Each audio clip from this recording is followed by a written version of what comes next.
Hello students, good morning. कैसे हो? I hope कि सब अच्छे होंगे। आज के इस वीडियो में हम अपने जो चैप्टर चल रहा है एस ब्लॉक उसको कंटिन्यू कर रहे हैं। देखो, मैंने आपको इलेक्ट्रॉनिक कॉन्फ़िगरेशन तक करवा दिया है और मैंने आपको होमवर्क भी दिया था कि आपको इनका इलेक्ट्रॉनिक कॉन्फ़िगरेशन लिख के लाना है। शुरुआत में मैंने 2-3 का बताया था। चलो अब उसको आगे कंटिन्यू करते हैं। आप हेडिंग डालो वर्क फर्स्ट के एलिमेंट्स का जो इलेक्ट्रॉनिक कॉन्फ़िगरेशन है वो वाला। हाँ, तो देखो वर्क फर्स्ट के तत्वों का इलेक्ट्रॉनिक कॉन्फ़िगरेशन ग्रुप फर्स्ट है ना। यहाँ पे मैं लिख रहा हूँ जी फर्स्ट। जी फर्स्ट का मतलब क्या है? Group first. ठीक है, के तत्वों का, के एलिमेंट्स का इलेक्ट्रॉनिक कॉन्फ़िगरेशन क्या लिखना है? इलेक्ट्रॉनिक विन्यास। आ गई बात समझ में? इंग्लिश में क्या बोल दोगे? Electronic configuration. हिंदी में बोल दोगे इलेक्ट्रॉनिक, क्या बोल दोगे?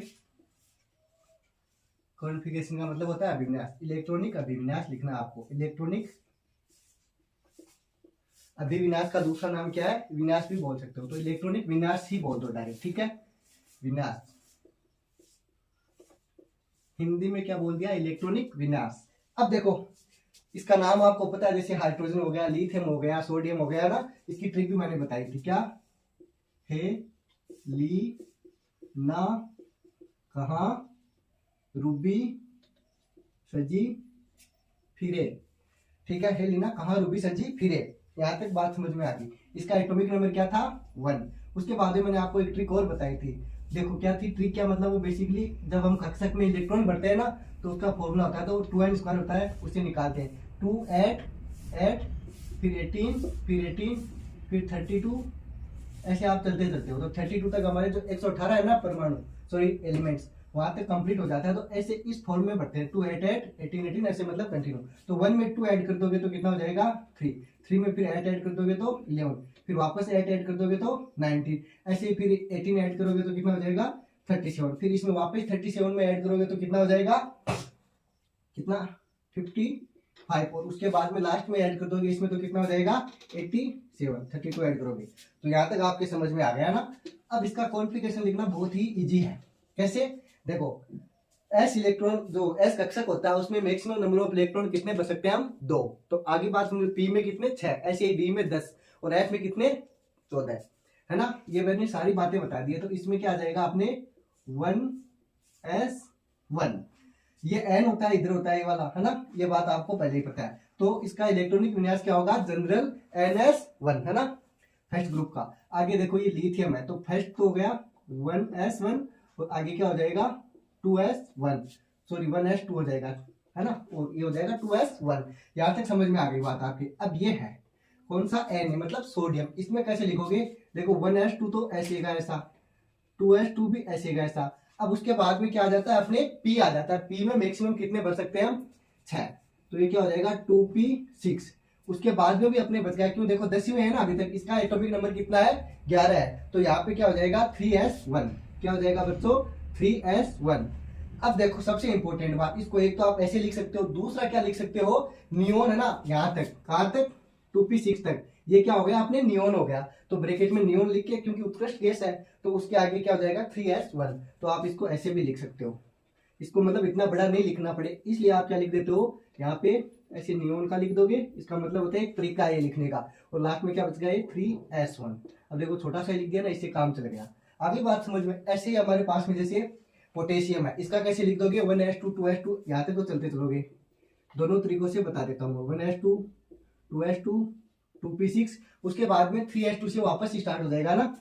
देखो ऊपर वाले को देख के आराम से लिख सकते हो। फिर आ जाएगा p। p में कितना है? 6। तो देखो टोटल कितना हो गया? अभी 3p6, अभी भी एक कम पड़ रहा है, मतलब 4s1 में जाएगा, है ना। ये हो गया 4s1। अब दूसरे तरीके से कैसे लिख सकते हो आप? वही मैंने बताया। यहाँ तक कौन सी गैस आ जाएगी? यहाँ तक बताओ, याद है तो? कौन सी? ऑर्गन। कौन सी गैस आ जाएगी? ऑर्गन। तो ऑर्गन का एटॉमिक नंबर कितना होता है? 18। तो यहाँ तक तो हो गया ऑर्गन का काम, है ना। उत्कृष्ट गैस है ना। और लास्ट में बच गया क्या? 4s1। देखो सब में क्या आ रहा है? 4s1 1s1 2s1, ऐसे 7s1 तक आएगा ना। लेकिन लास्ट में बात, सबसे इंपॉर्टेंट बात यह है कि इसमें s1 में जा रहा है, मतलब ns1। तो इसका जनरल इलेक्ट्रॉनिक विन्यास क्या हो जाएगा? ns1, जो मैंने पहले ही बता दिया है। हाँ आगे चलो। रूबीडियम है, इसका कैसे लिख दोगे? अब देखो बाकी आप ऐसे पूरा लिखोगे, सबका मैं डायरेक्ट लिख देता हूँ। ये किसके पास में आता है? क्रिप्टोन के पास में। उसके 36 नंबर पे कौन होता है? क्रिप्टोन। तो मैं डायरेक्ट यहाँ लिख दूं देखो यहाँ पे और लगा के, ये आप खुद लिखोगे इधर वाला, ये हो गया क्रिप्टोन। और लास्ट में देखो 4s1 के बाद में आ जाएगा 5s1, फिर 6s1, फिर 7s1। तो ये क्या हो जाएगा 4 के बाद में 5s1। यहाँ तक किस किस के समझ में आ गया, रूबीडियम तक। उसके बाद में सीजियम है 55 पे, तो 54 पे कौन आता है अपने, क्रिप्टोन आता है, सॉरी जिनोन आता है। कौन आता है, जिनोन। तो मैं यहाँ पे लिख दूं डायरेक्ट और लगा के, इससे पहले आप लिखोगे सारा। ये हो गया जिनोन। जिनोन को आप क्या लिखते हो, 55 नंबर पे है, तो इसका ऑक्टेट कंप्लीट होता है, उत्कृष्ट गैस है। लास्ट में देखो 5 के बाद में क्या आ जाएगा, 6s1। तो इसका लिख दो आप 6s1। ऐसे FR है, इसका क्या हो जाएगा 87 है, तो 85 पे कौन आ जाता है, रेडोन आ जाता है। कौन, रेडोन। तो मैं डायरेक्ट लिख देता हूं RN का मतलब क्या है, रेडोन। और ये हो गया 7s1।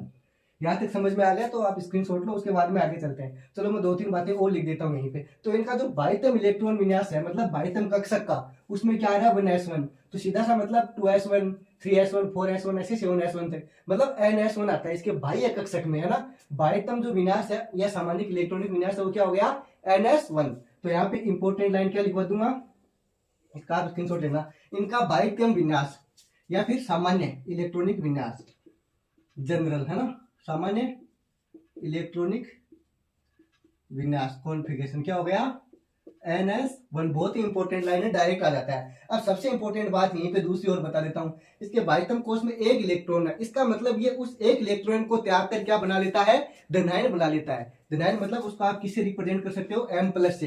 एक इलेक्ट्रॉन त्यागेगा मतलब M+ बनेगा। अगर कोई 2 इलेक्ट्रॉन त्यागेगा तो M+2 बनाएगा। तो यहाँ पे एक इलेक्ट्रॉन त्याग सकता है, उसके बाद में क्या हो जाएगा, इसको स्थायित्व मिल जाएगा, स्टेबिलिटी। तो ये एक इलेक्ट्रॉन क्या कर सकता है, त्याग सकता है, डोनेट कर सकता है। तो इसमें क्या लिख दूंगा मैं, लास्ट इंपॉर्टेंट लाइन यहाँ पे लिख देता हूँ ना, नीचे क्या लाइन लिखूंगा कि इनके बाह्यतम कोश में एक इलेक्ट्रॉन है, क्या है, चलो यही लिख देते हैं ना। इनके, इस बात का तो पता चल गया ना आपको, बाह्यतम कोश में, सेल में, कोश का मतलब क्या होता है, सेल में एक इलेक्ट्रॉन है। कितने इलेक्ट्रॉन है, एक इलेक्ट्रॉन आता है। इसको आसानी से त्याग कर क्या बना लेता है, M+ धनायन, है ना। तो जिसको आसानी से त्याग करके आता है, इसको आसानी से त्याग कर, एकदम सिंपल तरीके से त्याग देगा, डोनेट कर देगा ना। त्याग कर, धनायन क्या बनाता है, त्याग कर मतलब डोनेट करके क्या बना लेगा, M+ धनायन बना लेगा ना। त्याग करके या त्याग कर M+ धनायन बनाता है ना। M+ धनायन मतलब पॉजिटिव आयन बना लेता है। कितना, एक धनायन त्याग के M+ धनायन बनाता है। तो इससे क्या बात समझ में आई कि ये क्या हो जाएगा, परबल धनायन हो जाएगा। कौन सा, परबल धन विद्युतीय परमाणु हो जाएगा। तो इंपॉर्टेंट लाइन क्या हो जाएगी, अतः है, ये है, ये मतलब कौन, फर्स्ट ग्रुप के तत्व एलिमेंट्स क्या हो जाएंगे, परबल धन विद्युतीय तत्व होते हैं। अतः है ये परबल धन विद्युतीय तत्व होते हैं, या एलिमेंट है, या विद्युती है, डायरेक्ट लिख लो, चाहिए एक ही बात है ना। इसका स्क्रीनशॉट लो, फिर आगे चलते हैं। देखो बहुत इंपॉर्टेंट लाइन लिखाई है, तो डायरेक्ट एग्जाम में आती है ना। हाँ, ये काम करने के बाद में क्या करेंगे, जो वर्ग फर्स्ट है उसके क्या करेंगे, तत्व है उनके हम भौतिक गुण लिखेंगे, physical properties of first group elements. ले लिया स्क्रीनशॉट, चलो आगे चलते हैं। क्या करते हैं, आगे चलते हैं।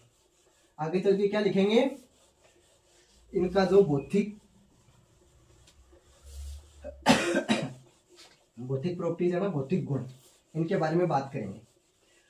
देखो इनका गलनांक क्या होता है, क्वंतनांक क्या होता है, इनकी विद्युत ऋणता कैसी होती है ना, ये सब देखेंगे। वर्ग में ऊपर से नीचे जाने पे इनके आकार पे क्या फर्क पड़ता है, बहुत सारी चीजें जो एग्जाम में डायरेक्ट आ जाती है। तो सबसे पहले हेडिंग क्या डालो, वर्ग फर्स्ट के तत्वों के भौतिक गुणधर्म, तत्वों के भौतिक गुणधर्म, भौतिक गुणधर्म। एक मिनट में देखता हूं कैमरे में दिख रहा है क्या ना, ऊपर लिखा हुआ, हाँ ठीक है, नीचे लिखना पड़ेगा, अभी तक तो दिख रहा है ना, भौतिक गुणधर्म। हाँ, तो इंग्लिश में क्या बोल दोगे इसको आप, physical properties of group first elements, है ना। तो यहां पे मैं लिख देता हूं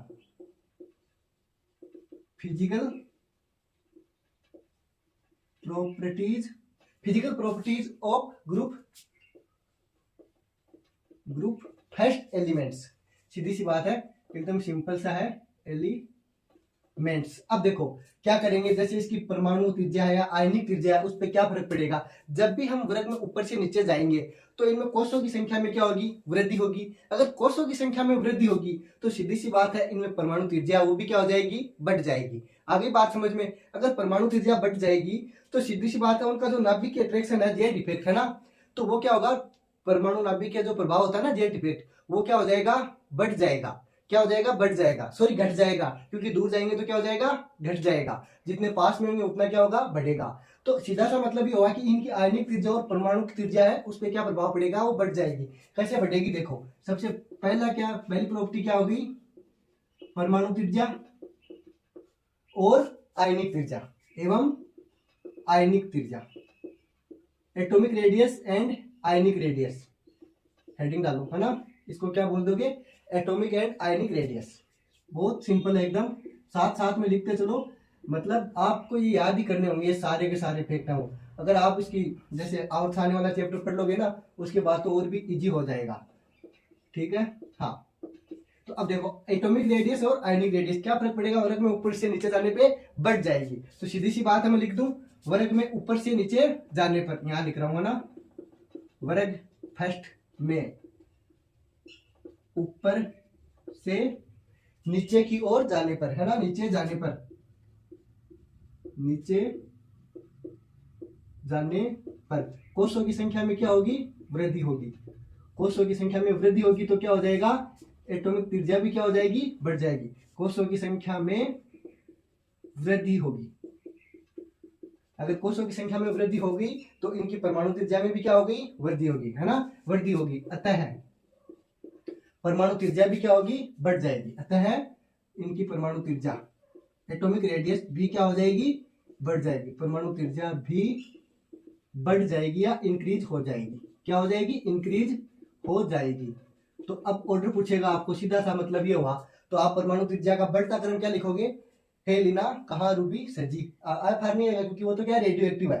तो इसका क्रम क्या हो जाएगा, ऑर्डर किसका, एटॉमिक त्रिज्या का, ऑर्डर ऑफ एटॉमिक रेडियस क्या है, क्रम, परमाणु त्रिज्या का क्रम, क्या हो जाएगा, सबसे पहले हाइड्रोजन की क्या होगी, सबसे कम, उसके बाद में लिथियम की ज्यादा। तो बढ़ते क्रम में होगी ना, क्योंकि सबसे ऊपर आता है हाइड्रोजन, जैसे जैसे नीचे जाएंगे वैसे वैसे बढ़ती जाएगी। तो यहाँ पे हाइड्रोजन, हाइड्रोजन के बाद में लिथियम, लिथियम के बाद में सोडियम, सोडियम के बाद में पोटेशियम, उसके बाद में रूबिडियम और उसके बाद में सीजियम। तो ना, कहा, रूबी, सजी, बस यहाँ तक। तो ये हो गया इनका order, hydrogen, lithium, sodium, potassium, rubidium and caesium. यहाँ तक किस किस की बात समझ में आई, अगर यहाँ तक बात समझ में आ गई तो फिर आगे चलें, आप स्क्रीनशॉट ले सकते हो। हाँ, तो देखो अब दूसरी इंपॉर्टेंट बात, अब कोई भी धनायन है उसका आकार क्या होता है, धनायन होता है ना, उसकी बात कर रहा हूं मैं। धनायन कब बनेगा, जब उसके जैसे अंतिम कक्षा का है, लास्ट जो ऑर्बिटल है उसमें जो एक इलेक्ट्रॉन था उसको जो त्याग देगा उसके बाद में क्या बनेगा, धनायन, मतलब M+, जो अभी मैंने बताया है। तो जो धनायन होता है ना उस परमाणु का, जैसे कोई भी परमाणु ले लो, हाइड्रोजन ले लो, लिथियम ले लो, सोडियम ले लो, है ना, तो इनमें जो एक इलेक्ट्रॉन है लास्ट वाला, 1s1 वाला या 2s1 वाला, तो वो जब त्याग देगा तो M+ बन जाएगा। तो M+ बनने के बाद जो धनायन बनेगा ना, तो वो उस परमाणु का क्या होगा, जो परमाणु था ना उसी आकार क्या होगा, उसका साइज क्या होगी, छोटी होगी। रीजन क्या है, क्योंकि एक कोष क्या हो जाएगा, कम हो जाएगा, बाहर वाला त्याग देगा तो अंदर वाले ही बचेंगे, है ना, इस वजह से, है ना। तो मैं ये इंपॉर्टेंट लाइन लिखा दूं आपको कि किसी भी धनायन का आकार, बहुत इंपॉर्टेंट लाइन है, ऊपर लिख देते हैं ना, इसको आप इरेज कर देता हूं, है ना, लिख लिया होगा। हाँ, नेक्स्ट बात देखो, किसी भी धनायन का आकार, बहुत इंपॉर्टेंट लाइन है ना, किसी भी धनायन का आकार, धनायन कौन सा था, M+, है ना, धनायन का आकार क्या हो जाएगा, किसी भी धनायन का आकार अपने मुख्य परमाणु या मूल परमाणु के आकार से, है ना, किसी भी धनायन का आकार अपने मूल परमाणु जिसके अंदर है ना, वो मूल परमाणु के आकार से बहुत छोटा होता है ना। रीजन मैंने आपको बता दिया, कक्षा क्या हो जाएगी, एक हट जाएगी, है ना, अपने मूल, किसी भी धनायन का आकार अपने मूल परमाणु के आकार से बहुत छोटा होता है, बहुत छोटा होता है। आई बात समझ में। रीजन क्या है इसका, इसके दो रीजन है, कौन कौन से हैं, देखो, छोटा होता है, आगे लिखा देता हूं, देखो आपको याद रहे इसलिए मैं बता दूं, क्योंकि देखो फर्स्ट रीजन तो आपको ये लिखना है कि जो भी होगा, जो इलेक्ट्रॉन त्यागेगा तो बाह्यतम कोष है वो क्या हो जाएगा, समाप्त हो जाएगा। तो ये बात मैंने बता दी। दूसरी क्या होगी, जैसे उसने इलेक्ट्रॉन त्याग दिया है, क्या त्याग दिया, इलेक्ट्रॉन जो बाहर कक्षा में था वो वाला। अब क्या होगा, जैसे आपको पता है कोई भी एटम जब न्यूट्रल होता है तो उसमें इलेक्ट्रॉन और प्रोटॉनों की संख्या क्या होती है, बराबर होती है। अब उसने क्या किया, एक इलेक्ट्रॉन त्याग दिया, तो क्या हो गया, प्रोटॉनों की संख्या ज्यादा हो गई। मतलब सपोज पहले 11 इलेक्ट्रॉन थे और 11 ही क्या थे, प्रोटॉन थे, किसमें, सोडियम में, है ना। अब इसने एक इलेक्ट्रॉन त्याग दिया तो क्या हो गया, 10 तो इलेक्ट्रॉन हो गए, 11 प्रोटॉन हो गए, तो इसमें प्रोटॉनों की संख्या वृद्धि हो गई। इसका मतलब जेड इफेक्टिव है ना, वो क्या हो गया, नाभिक के प्रभाव क्या हो गया, बढ़ गया। तो इस वजह से भी क्या हो गया, इसका जो आकार है वो क्या हो गया, बहुत छोटा हो गया। सबसे इंपॉर्टेंट बात यही है। तो क्या लिखेंगे कि इलेक्ट्रॉन के त्यागने से बाह्यतम कोष क्या हो जाता है, समाप्त हो जाता है ना। तो ये बात मैंने आपको पहले ही समझा दी। इलेक्ट्रॉन के त्यागने के बाद, इलेक्ट्रॉन के त्यागने के बाद में बाह्यतम कोष समाप्त हो जाता है ना, बाह्यतम कोष समाप्त हो जाता है। एक कारण तो ये हो गया। दूसरा कारण क्या बताया मैंने, अगर बाह्यतम कोष समाप्त हो गया तो जेड इफेक्टिव का मान क्या हो गया, बढ़ गया, क्योंकि प्रोटॉनों की संख्या क्या हो गई, बढ़ गई, है ना। तो प्रोटॉनों की संख्या में वृद्धि के कारण जेड इफेक्टिव में भी क्या हो जाती है, वृद्धि। तो मैं यहाँ पे लिख दूं नंबर ऑफ प्रोटॉन्स क्या हो गए, बढ़ गए, तो इसलिए जेड इफेक्टिव भी क्या हो गया, बढ़ गया। तो प्रोटॉनों की संख्या क्या हो गई, इंक्रीज। प्रोटॉनों की संख्या क्या हो गई, देखो ऐसे बढ़ गई। इसका मतलब, इस एरो का मतलब क्या होता है, बढ़ना। तो जेड इफेक्टिव का मान भी क्या हो गया, नाभिक के आवेश का मान भी क्या हो गया, बढ़ गया, भी क्या हो गया, बढ़ गया। आ गई बात समझ में। ये बात है इसके दोनों के कारण, प्रोटॉनों की संख्या बढ़ गई इसलिए जेड इफेक्टिव भी क्या हो गया, बढ़ गया। यहाँ तक बात समझ में किस किस को आई। अगर अभी भी समझ में नहीं आई तो मैं आपको फिर से समझाने की कोशिश करता हूँ। बाहर वाला 1s1 या फिर जो 2s1 या 4s1 वाला जो इलेक्ट्रॉन है वो त्याग देगा, परमाणु त्याग देगा, तो उसमें एक कोष की संख्या क्या हो जाएगी, कम कम हो गई। धनायन बनेगा तभी तो कम हुई। तो अब वो कोष की संख्या कम हो गई तो प्रोटॉनों की संख्या क्या हो गई, उसमें बढ़ गई, क्योंकि एक इलेक्ट्रॉन बाहर चला गया।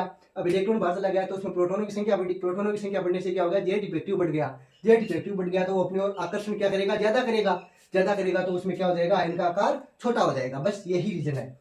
यहाँ तक आपने लिख लिया होगा, है ना। हाँ, अगली हेडिंग डालो, जैसे उसका घनत्व है, बहुत ही इंपॉर्टेंट टॉपिक है, देखो घनत्व वाला।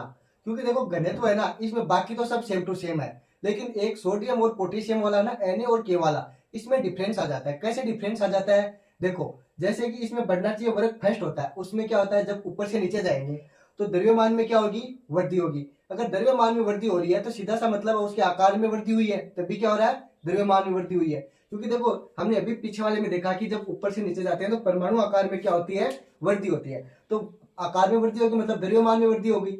अब द्रव्यमान में वृद्धि हो गई मतलब घनत्व में भी क्या होगी, वृद्धि, क्योंकि घनत्व का मतलब क्या होता है, द्रव्यमान अपॉन आयतन। तो अब बढ़ना तो ऐसी ही चाहिए, लेकिन इसमें सोडियम और पोटेशियम में क्या हो जाता है, उल्टा हो जाता है। और कैसे हो जाता है, देखो वो चीज मैं आपको अभी बता देता हूँ। सबसे पहले आप हेडिंग डालो, सेकंड पॉइंट घनत्व डेंसिटी। क्या है, घनत्व। घनत्व को आप क्या बोल दोगे, डेंसिटी। डेंसिटी देखो इसको रिप्रेजेंट करते हो स्मॉल एन डी से, है ना। तो डी का मतलब क्या होता है, द्रव्यमान अपॉन आयतन, एम अपॉन वी। अब सीधा सा मतलब ये हो गया, एम बढ़ेगा मतलब द्रव्यमान बढ़ेगा, तो डी भी क्या होगा, बढ़ना चाहिए, है ना। और वी जब घटेगा या बढ़ेगा तो ये उल्टा हो जाएगा, डी मतलब जब वी बढ़ेगा आयतन तो घनत्व में क्या होगी, कमी, क्योंकि एक दूसरे क्या रिवर्स है ना, उल्टे हैं। तो बस ये बात आपको याद रखनी है, आगे आपका सारा काम हो जाएगा। अब देखो सबसे इंपॉर्टेंट बात, वर्ग फर्स्ट होते हैं, इनके जो धातु क्षार होते हैं ना, इनको क्षार तो बोलते हैं हम। तो इनका आकार तो क्या होता है, बड़ा, लेकिन जितना बड़ा आकार होता है ना उतना इनका घनत्व नहीं बढ़ता। क्योंकि देखो जितना आकार बढ़ता है उतना द्रव्यमान भी बढ़ना चाहिए, लेकिन इनमें इतना नहीं होता। क्या होता है, द्रव्यमान तो ज्यादा बढ़ता है, सॉरी द्रव्यमान तो क्या होता है, ज्यादा बढ़ता है, और घनत्व क्या होता है उसकी तुलना में कम बढ़ता है। तो एक सिंपल सी लाइन लिख देंगे कि क्षार धातुओं के बड़े आकार के कारण इनका घनत्व है कम होता है, या फिर ऐसे समझ सकते हैं कि जितना द्रव्यमान बढ़ता उतना इनका घनत्व नहीं बढ़ता, आकार बढ़ता उतना द्रव्यमान या मतलब घनत्व उसके अकॉर्डिंग नहीं बढ़ता। यहाँ तक बात समझ में आ गई, क्योंकि ये हल्के होते हैं। तो ये सबसे पहली लाइन तो आप क्या लिख दोगे, क्षार धातुओं के बड़े आकार के कारण इनका घनत्व क्या होता है, कम होता है, तथा ये हल्के होते हैं। ये बात आप समझ गए ना। अब देखो सबसे इंपॉर्टेंट लाइन यहाँ से स्टार्ट होती है, वर्ग में ऊपर से नीचे जाएंगे, क्या करेंगे, वर्ग फर्स्ट है, इसमें ऊपर से नीचे जाएंगे तो परमाणु त्रिज्या में क्या हो रही थी, वृद्धि, तो इसके द्रव्यमान में भी क्या होगी, वृद्धि, क्योंकि आकार बढ़ेगा तो घनत्व भी बढ़ेगा, द्रव्यमान भी बढ़ेगा, सब चीजें बढ़ेगी ना। वर्ग फर्स्ट में ऊपर से नीचे जाने पर, लिखो साथ साथ, ऊपर से नीचे जाने पर क्या होगा, इनके घनत्व में वृद्धि होगी। जाने पर सीधी सी बात ये होगी, घनत्व में वृद्धि, इंक्रीज होगा घनत्व, डेंसिटी क्या हो जाएगी, बढ़ जाएगी। वर्ग फर्स्ट में ऊपर से नीचे जाने पर घनत्व में वृद्धि होती है, क्योंकि इनके आकार में भी क्या होती है, वृद्धि। लेकिन इंपॉर्टेंट बात, जितना आकार बढ़ता है उसकी तुलना में द्रव्यमान कम बढ़ता है, मतलब नहीं, द्रव्यमान ज्यादा बढ़ता है लेकिन घनत्व उसके अकॉर्डिंग नहीं बढ़ता, ये बात लिखनी है। तो इंपॉर्टेंट बात दूसरी क्या हो जाएगी, आकार में वृद्धि की तुलना में, आकार वृद्धि तुलना में, आकार में वृद्धि की तुलना में, आकार वृद्धि की तुलना में क्या बोल दोगे, द्रव्यमान में अधिक वृद्धि होती है। तुलना में द्रव्यमान में अधिक वृद्धि होती है।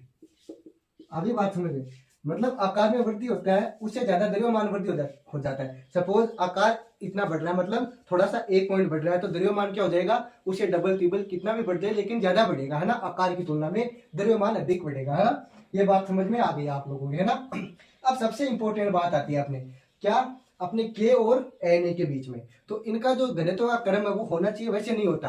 क्यों नहीं होता, देखो के का घनत्व है वो क्या होता है, एन ए से कम होता है। क्यों होता है, क्योंकि देखो सॉरी घनत्व नहीं, आयतन, क्या होता है, आयतन, के का घनत्व एन ए से क्या होता है, कम होता है। क्यों होता है, देखो घनत्व कम होने का रीजन क्या है, घनत्व एन ए का क्या होगा, उसके सॉरी के का घनत्व एन ए से कम होगा, उसका रीजन क्या है, उसका जो बाह्यतम इलेक्ट्रॉन है ना, उसमें इलेक्ट्रॉन कितने होते हैं, 8। लेकिन हम 2n स्क्वायर के अकॉर्डिंग देखें, किसके अकॉर्डिंग, 2n स्क्वायर के अकॉर्डिंग, तो वो क्या करता है, 18 इलेक्ट्रॉन है ना वहां तक फैलाव कर सकता है, 18 इलेक्ट्रॉन है ना वहां तक 2n स्क्वायर के अकॉर्डिंग। तो अब सीधी सी बात है, इलेक्ट्रॉन 18 तक बढ़ जाएगा, मतलब उसका बाहरी कोश है वो वहां तक विस्तार कर सकता है। देखिए 2n स्क्वायर के अकॉर्डिंग, तो उसका जो आयतन है वो भी क्या हो जाएगा, बढ़ जाएगा, आयतन बढ़ जाएगा, तो घनत्व में क्या आ जाएगी, कमी। ये रही बात, ये वाली बात, आयतन बढ़ेगा, घनत्व में क्या आएगी, कमी, क्योंकि फैलाव हो गया उसमें इलेक्ट्रॉन के कारण। अगर फैलाव हो गया तो आयतन बढ़ेगा, आयतन बढ़ेगा तो घनत्व में क्या आएगी, कमी आएगी। ये इंपॉर्टेंट बात है। तो लिखो यहाँ पे इंपॉर्टेंट बात, के का घनत्व एन से कम होता है, इसका के का,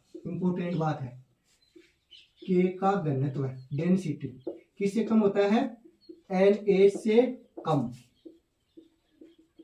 क्यों, क्योंकि इसमें इलेक्ट्रॉन होता है ना बाह्य कक्षम में, वो क्या होता है, 8 होता है, लेकिन 2n स्क्वायर के आधार पे कितना फैलाव कर सकता है, 18 तक कर सकता है। बस ये इंपॉर्टेंट है। हाँ, के का घनत्व है एन से कम है, क्योंकि बाह्यतम कोश में, क्योंकि, है ना, रीजन लिख लो तो पूरा लिखा देता हूं, क्योंकि के बाह्यतम कोश में 8 इलेक्ट्रॉन है। कितने इलेक्ट्रॉन है, 8 इलेक्ट्रॉन है, एवं ये कितने तक विस्तार कर सकता है, 18 तक। किसके अकॉर्डिंग, 2n स्क्वायर के अकॉर्डिंग। तो 2n स्क्वायर के आधार पर, 2n स्क्वायर के आधार पर यह कितना फैलाव कर सकता है, इसकी क्षमता कितनी है, 18 इलेक्ट्रॉन पर, है ना। 18 इलेक्ट्रॉन के आधार पर इसकी क्षमता, आधार पर इसकी क्षमता कितने इलेक्ट्रॉन तक है, 18 इलेक्ट्रॉन की है।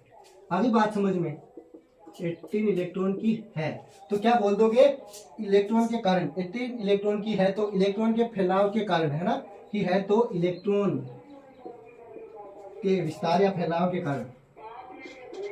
सॉरी स्टूडेंट्स, बाहर कुछ जा रहा है तो उसकी वजह से आपको आवाज सुन रही होगी ना, फैलाव हो जाता है, फैलाव हो जाता है। इसके कारण क्या लिख दोगे, इसके कारण आयतन में भी क्या हो जाएगी, वृद्धि हो जाएगी। इसके कारण आयतन में वृद्धि, आयतन में वृद्धि, तो आप सीधा सीधा क्या बोल सकते हो, जब आयतन बढ़ेगा तो डी क्या हो जाएगा, डेंसिटी क्या हो जाएगी, कम। ये इंपॉर्टेंट बात है, आयतन बढ़ेगा तो डेंसिटी क्या हो जाएगी, कम हो जाएगी। तो इनके घनत्व का क्रम क्या हो जाएगा, देखो यहां लिख रहा हूं मैं, ऑर्डर, ऑर्डर क्या हो जाएगा, देखो ऑर्डर ये हो जाएगा, लिथियम हो जाएगा, उसके बाद में कौन आ जाएगा, के आ जाएगा, आना कौन चाहिए था, एन ए, है ना। उसके बाद में सेम रहेगा, उसमें कोई फर्क नहीं है ना, सी एस है लास्ट में। सबसे इंपॉर्टेंट लाइन यही है, लिथियम के बाद में के, फिर एन ए, फिर आरबी, फिर सी एस। यहाँ तक किस किस के समझ में आ गया, 2n स्क्वायर के अकॉर्डिंग क्या हो जाएगा, इसमें 18 इलेक्ट्रॉन तक फैलाव करने की क्षमता हो जाएगी, इसलिए क्या हो जाता है, स्टार पॉइंट हो जाता है, इंपॉर्टेंट। आगे बात समझ में, लिखो, यहाँ तक लिखो, उसके बाद आगे चलते हैं। देखो आगे बात करेंगे गलनांक की, मेल्टिंग पॉइंट की। देखो गलनांक क्या होगा, आकार बढ़ जाएगा, आकार बढ़ जाएगा तो इनमें इलेक्ट्रॉन निकालने की क्षमता क्या हो जाएगी, इलेक्ट्रॉन जल्दी निकल जाएगा। क्यों, आकार बढ़ेगा तो उनको ऊर्जा कम देनी पड़ेगी, जितना आकार छोटा होता है उसको ऊर्जा उतनी ज्यादा देनी पड़ती है, तभी क्या होता है, इलेक्ट्रॉन बाहर निकलता है। क्योंकि नाभिक के उतना ही पास में रहेगा, पास में रहेगा अगर इलेक्ट्रॉन, तो क्या हो जाएगा, उसमें अट्रैक्शन ज्यादा हो जाएगा। तो सीधी सी बात है, आकार बढ़ेगा जैसे जैसे वर्ग में ऊपर से नीचे जाएंगे, तो वो नाभिक से क्या होते जाएंगे, इलेक्ट्रॉन दूर, बाहरी कोष वाले इलेक्ट्रॉन्स की बात चल रही है यहाँ पे ना। तो सीधा सा मतलब हो गया ना, जब आकार बढ़ गया तो नाभिक से दूरी बढ़ गई, दूरी बढ़ गई तो उनका गलनांक क्या हो जाएगा, कम हो जाएगा। बस इतनी सी बात है ना, लिख लिया। चलो थर्ड पॉइंट पे चलते हैं, नेक्स्ट पॉइंट पे, गलनांक, मेल्टिंग पॉइंट की बात करेंगे। हाँ हेडिंग डालो, गलनांक। बात समझ में आ गई, मैंने क्या बताया, मैंने ये बताया मेल्टिंग पॉइंट इनका कम हो जाएगा। क्यों, क्योंकि देखो आकार में वृद्धि होती है जब वर्ग में ऊपर से नीचे जाते हैं, तो जब ऊपर से नीचे जाएंगे तो आकार बढ़ेगा। आकार बढ़ने का मतलब उनमें जो नाभिक है उससे दूरी बढ़ गई, इलेक्ट्रॉन की दूरी बढ़ने का मतलब अट्रैक्शन फोर्स क्या हो गया, कम हो गया, और कम हो गया तो उसका गलनांक भी क्या हो जाएगा, कम हो जाएगा, मेल्टिंग पॉइंट। अब देखो छापो बात, तो क्षार धातुओं के गलनांक क्या होते हैं, कम होते हैं, ये बात मैंने आपको बता दी। तो इनके गलनांक क्या हो गए, कम। सीधा सा मतलब ये हो गया ना, गलनांक कम होते हैं, ठीक है। क्योंकि इनके संयोजी कोष में क्या होते हैं, केवल एक इलेक्ट्रॉन होता है, उसको त्यागना क्या होता है, मतलब सिंपल होता है। क्योंकि इनके संयोजी कोष में सिर्फ एक इलेक्ट्रॉन होता है ना, इनके गलनांक कम है। क्योंकि देखो पूरा लिख लो, क्योंकि इनके संयोजी कोष में, क्योंकि इनके संयोजी कोष में, संयोजी कोष में एक इलेक्ट्रॉन होता है। क्या होता है, एक इलेक्ट्रॉन होता है जिसको आसानी से त्याग किया जा सकता है, होता है जिसका आसानी से त्याग किया जा सकता है।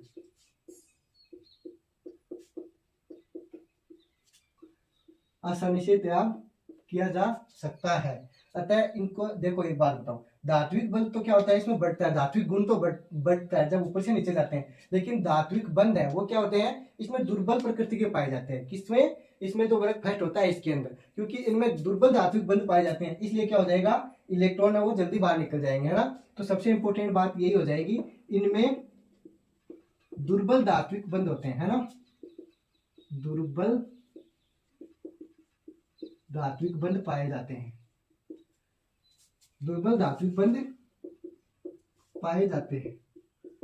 देखो ये सारी की सारी रटने वाली चीजें है ना, जैसे आपको याद करने पड़ेंगे, इसके अलावा तो कोई इसका तरीका है नहीं। क्योंकि हमने काउंटिंग भी शुरुआत में जैसे याद की थी ना, 1 2 3 4, उसका कोई रीजन नहीं होता कि कैसे क्या होता है, सेम ऐसे यही है ना। तो क्या बोलते हैं, क्षार धातु वर्ग है, उसमें ऊपर से नीचे जाने पे धात्विक बंध में क्या आती है, कमजोरी आती है ना। इसलिए इनका गलनांक भी क्या हो जाता है, घट जाता है। मतलब ऊपर से नीचे जाएंगे तो इनमें बंध है, जो धात्विक बंध है वो दुर्बल होता जाएगा, और वो दुर्बल होता जाएगा तो गलनांक में क्या आ जाएगी, कमी। तो क्रम क्या हो जाएगा, लिथियम का सबसे ज्यादा, उसके बाद में जब सीजियम तक जाएंगे तो सबसे कम हो जाएगा। सीजियम तक जाते जाते ये हो जाएगा, जब उसको हथेली पे रखेंगे ना तो वो पिघलने लग जाएगा, है ना। और ये एग्जाम में भी आता है कि कौन सी धातु है जिसको हथेली पे रखने में पिघलने लगती है, कौन है, सीजियम CS। इसका क्रम लिखो, है ना, गलनांक का क्रम, ऑर्डर। देखो सबसे ज्यादा लिथियम, उसके बाद में आपको पता है सेम, इसमें कोई भी चेंज नहीं है, सेम टू सेम है, ये Na, उसके बाद में K, और उसके बाद में RB और फिर CS, ठीक है। ये ऑर्डर हो गया, इसमें कोई भी कंफ्यूजन नहीं है। लास्ट वाला है ना, उसमें कंफ्यूजन है। सीजियम क्या होता है, हथेली पे क्या होता है, पिघल जाता है, हथेली पर पिघलने लगती है ना।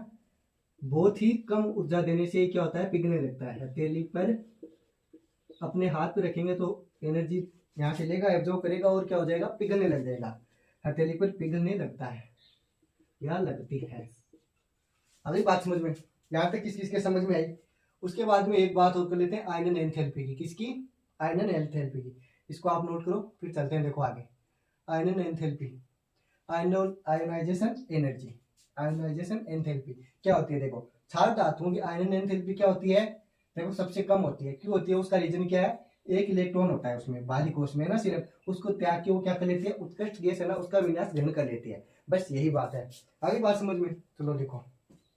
अगला लिखो आयनन एंथैल्पी, आयोनाइजेशन एंथैल्पी सबसे कम होती है ये भी। अब क्यों होती है, कैसे होती है, सारा का सारा रीजन बता रहा हूँ आपको। और एग्जाम में ये कथन दिए होंगे, कारण पूछ लेगा कि कथन कारण दोनों सही है गलत है, सबका सब ऐसे ही आएगा। तो आप सबसे पहले हेडिंग क्या डालिए आपने, ionization energy, sorry ionization enthalpy, आयनन एंथैल्पी, हाँ आयनन enthalpy, ionization energy, sorry energy का नाम है एंथैल्पी है ना। सॉरी स्टूडेंट्स, आयोनाइजेशन एंथैल्पी क्या है, एंथैल्पी। यहाँ तक किस किसके समझ में आई बात मैंने बताई कि एंथैल्पी इसकी क्या होती है, कम होती है। क्यों होती है, क्योंकि बाहरी कोश होता है उसमें क्या होता है, एक इलेक्ट्रॉन होता है, उसको त्याग के क्या कर लेती है, ये अपने उत्कर्ष गैस का अभिविन्यास या विन्यास धारण कर लेती है, सॉरी है ना। तो यहाँ तक आप लिखो, सीधा सीधा लिखा दो या मैं खुद लिखूं, चलो लिखा देता हूँ। क्षार धातुओं की आयनन एंथैल्पी, क्षार, क्योंकि क्षार धातुएं होती है ना, क्षार धातुओं की आयनन एंथैल्पी, क्षार धातुओं की आयनन एंथैल्पी क्या होती है, कम होती है। क्या, सबसे कम होती है, ऐसे भी लिख सकते हो, क्योंकि पहले वर्ग में आती है तो सबसे कम हो जाएगी ना, सबसे कम होती है। जैसे आउट में जाओगे तो बढ़ती जाएगी ना, लेफ्ट टू राइट जाओगे तो, हाँ तो एंथैल्पी सबसे कम होती है क्योंकि ये आसानी से होती है, क्योंकि ये आसानी से मतलब इजीली क्या करती है, ये इलेक्ट्रॉन डोनेट कर देती है या बाहर निकाल देती है, आसानी से इलेक्ट्रॉन का क्या कर देती है, त्याग कर देती है, आसानी से इलेक्ट्रॉन त्याग कर क्या कर लेती है, उत्कर्ष गैस का विनाश ग्रहण कर लेती है, त्याग कर उत्कृष्ट गैस का विनाश धारण कर लेती है। आगे बात समझ में, अगर ये समझ में आ गई तो फिर कोई दिक्कत ही नहीं है। हाँ तो क्या हो जाएगा, हम क्या बोल सकते हैं, जब क्षार धातु है इसमें जब हम लिथियम से सीजियम की ओर जाएंगे तो आयनन एंथैल्पी में क्या आ जाएगी, कमी आ जाएगी। क्योंकि इसका हम ये भी बोल सकते हैं ना, प्रभावी नाभिक आवेश है उसमें भी क्या आ जाएगी, कमी आ जाएगी। यस या नो, कमी कैसे आ जाएगी, देखो मैंने पीछे भी समझाया, जब इलेक्ट्रॉन त्याग देगी तो उसमें उत्कर्ष गैस का क्या कर लेगी, विनाश धारण कर लेगी। तो नाभिक से इलेक्ट्रॉन क्या हो जाएगा, मतलब वो बाहर चला गया, अब आकार क्या हो जाएगा, छोटा हो गया। लेकिन नाभिक की आवेश है उसमें क्या आ जाएगी, कमी आ जाएगी। कमी आने के कारण क्या हो जाएगा, जेट इफेक्टिव क्या हो गया, कम हो गया। तो इसकी आयनन एंथैल्पी में क्या आ गई, कमी आ गई। आगे बात समझ में, तो क्या बोल दोगे, लिथियम से सीजियम तक आने पर आयनन एंथैल्पी में क्या आती है, कमी आती है, क्योंकि प्रभावी नाभिक आवेश है, जेट इफेक्ट है, उसमें भी क्या आती है, कमी। आगे बात समझ में, तो हम सबसे इंपॉर्टेंट बात ये बोल सकते हैं, अपने आवर्त में क्षार धातुओं की आयनन एंथैल्पी क्या होती है, सबसे कम। क्योंकि हम लेफ्ट से राइट जाएंगे तो क्या होगा, आवर्त के अंदर तो एंथैल्पी का मान क्या होगा, बढ़ता जाएगा। तो ये सबसे पहले आ जाते हैं फर्स्ट ग्रुप वाले, तो इनमें क्या हो जाएगी, सबसे कम। तो इसका इंपॉर्टेंट पॉइंट यही बन जाता है ना कि आवर्त में सबसे कम आयनन एंथैल्पी किसकी होती है, वर्ग फर्स्ट की होती है। आगे बात समझ में, तो देखो अपने आवर्त में सबसे कम आयनन एंथैल्पी होती है किसकी, क्षार धातुओं की। अपने आवर्त में क्षार धातुओं की आयनन एंथैल्पी, कौन सी एंथैल्पी, आयनन एंथैल्पी सबसे कम होती है, आयनन एंथैल्पी सबसे कम। आगे बात समझ में, यहाँ तक बात समझ में आ गई तो फिर आगे चले देखो। हाँ तो क्षार धातुएं होती हैं, इनकी प्रथम आयनन एंथैल्पी की बात करें वो तो क्या होती है, कम होती है, लेकिन द्वितीय आयनन एंथैल्पी बहुत ज्यादा हो जाती है। रीजन देखो, ऑक्टेट क्या हो जाएगा, मतलब अष्टक कंप्लीट हो जाएगा, और थर्ड में पढ़ोगे ये चीज यहाँ पे है ना। तो मैं आपको फिर भी समझाता हूँ। तो जैसे कि अपने इसमें 11 इलेक्ट्रॉन है ना, वो एक त्याग देगा तो 10 बचेंगे, 10 बच के मतलब इसने उत्कृष्ट गैस का क्या कर लिया, इलेक्ट्रॉनिक विन्यास ग्रहण कर लिया। तो अब इसका अष्टक हो गया कंप्लीट, मतलब ऑक्टेट हो गया कंप्लीट। अब इसमें से इलेक्ट्रॉन निकालेंगे ना तो बहुत ज्यादा ऊर्जा की जरूरत पड़ेगी, आयनन एंथैल्पी की बहुत ज्यादा जरूरत पड़ेगी। तो वो क्या हो जाएगा, अष्टक तब टूटेगा। तो इसीलिए तो हम बोलते हैं ना कि पूर्ण कक्षों का क्या होता है, उनसे इलेक्ट्रॉन निकालना बहुत ही मुश्किल होता है, क्योंकि उसमें ऊर्जा की आवश्यकता क्या होती है, बहुत ज्यादा जरूरी होती है। तो इसमें द्वितीय आयनन एंथैल्पी का मान ज्यादा होगा कंपेयर टू फर्स्ट आयनन एंथैल्पी से, यही बात याद रखनी है। रीजन क्या है, ये उत्कृष्ट गैस का क्या कर लेती है, विनाश ग्रहण कर लेती है, जिससे कि इलेक्ट्रॉन निकाल पाना मुश्किल हो जाता है सेकेंड टाइम पे। बस ये बात आप लिख लो कि क्षार धातुओं में द्वितीय आयनन एंथैल्पी है उसका मान क्या होता है, बहुत अधिक होता है। रीजन क्या है, एक इलेक्ट्रॉन त्यागने के बाद ये क्या कर लेती हैं, उत्कृष्ट गैस का विन्यास अर्थात NH2 या फिर NP6 मतलब NH2 NP6 ग्रहण कर लेती है। आगे बात समझ में लिखो। हाँ, बहुत इंपॉर्टेंट लाइन है कि द्वितीय आयनन एंथैल्पी का मान फर्स्ट से बहुत ज्यादा होता है ना। ये चीज लिखवा रहा हूं। क्षार धातुओं में, कौन सी धातुओं में, क्षार धातुओं में द्वितीय मतलब सेकंड आयनन एंथैल्पी का मान, सेकंड मतलब द्वितीय आयनन एंथैल्पी का मान क्या होता है, बहुत ज्यादा होता है, बहुत अधिक होता है। क्या बात है भाई, क्यों होता है, क्योंकि ये कौन सा उत्कृष्ट गैस का विन्यास धारण कर लेती है। क्या करती है, क्योंकि ये उत्कृष्ट गैस का विन्यास धारण कर लेती है। कब, एक इलेक्ट्रॉन त्याग कर। मान बहुत अधिक होता है क्योंकि एक इलेक्ट्रॉन त्यागने के पश्चात, क्योंकि एक इलेक्ट्रॉन त्यागने के पश्चात क्या हो जाता है, उत्कृष्ट गैस का विन्यास धारण कर लेती है। के पश्चात उत्कृष्ट गैस मतलब मैं लिख देता हूं ब्रैकेट में NH2 NP6 आगे बात समझे। उत्कृष्ट गैस का मतलब होता है NH2 NP6 ग्रहण कर लेते हैं, है ना। ठीक है,